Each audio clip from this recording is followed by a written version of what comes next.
To solve this problem, let us write the given data first.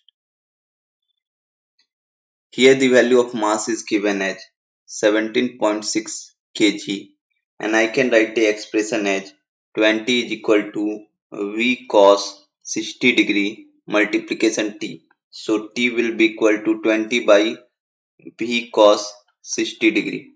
Now for y direction, for y direction, the expression can be written as 1 is equal to V sin 60 degree t minus 1 by 2 gt square.